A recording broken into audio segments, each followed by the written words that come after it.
انا المفروض دلوقتي ادخل اطبخ القرنبيط، بس انا هسيبه هنشتغل دي مع بعض بعد ما الفيديو بتاع اليو في دي تي اف نال اعجابكم. هوريكم الطريقه بالظبط بسهوله كده. مش محتاجين غير الكوبايه واليو في وخمس خطوات اساسيه. اول حاجه ان احنا نكون منضفين الكوبايه كويس، مش بالكحول مش بالكحول، عايزينه يكون بالميه والصابون وننشفها وخلاص تكون من بره نظيفه.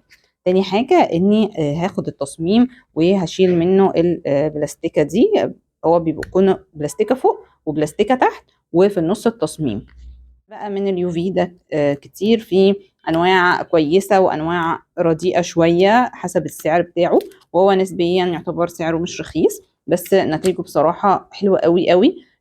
وموجود بقى دلوقتي في السوق في بره كمان بيطبعوا على الفلاسكس الطويله دي، بيبقى شكلها شيك قوي قوي. طيب احنا بنعمل ايه؟ الاول حاجه بثبت التصميم بتاعي. يعني شلت بس حتة من اللزق، ما شلتهوش كله خلاص.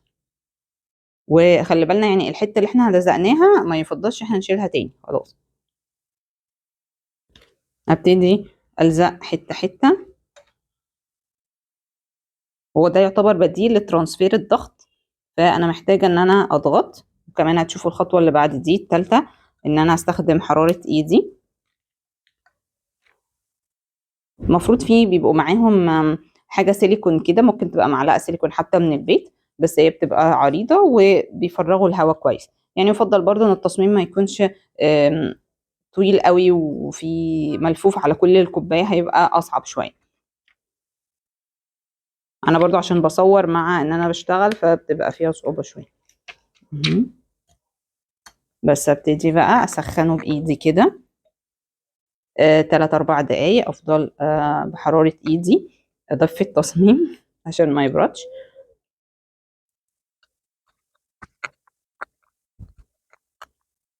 وبعد ما خلاص نقعد ندفي فيه كده، هبتدي اشيل من الطرف البلاستيكة التانية. المفروض ان هي بتطلع من غير التصميم، لو ان هي راحت شايله التصميم معاها ساعتها اقعد اضغط تاني لغايه ما التصميم يلزق تاني.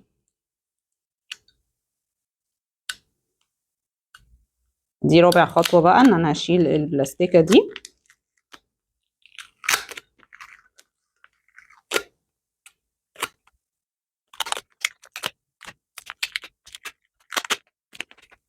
بص شكلها جميل قوي ازاي. واخر خطوه خالص ان انا لازم اسيبها من 24 ل 48 ساعه من غير ما اغسلها، علشان اللزق بتاعها يكون ثابت كويس قوي على الازاز. بعد كده اقدر اغسلها عادي جدا يدوي، افضل حاجه. ممكن تتغسل في الغساله بس ده بيأثر عمرها شويه. يا رب اكون فدتكم. ولو اول مره تشوفوني، انا دكتور يسرا، وعندي قناه على اليوتيوب اسمها ديكوباج ببلاش، وعلى الانستجرام يسرا ديكوباج. ولو محتاجين ورش في الديكوباج، تجديد الأساس، طباعة المجات أو طباعة القماش، حضور أو أونلاين، كبار أو أطفال، هسيب لكم لينك الموقع بتاعي عليه كل التفاصيل. مع السلامة.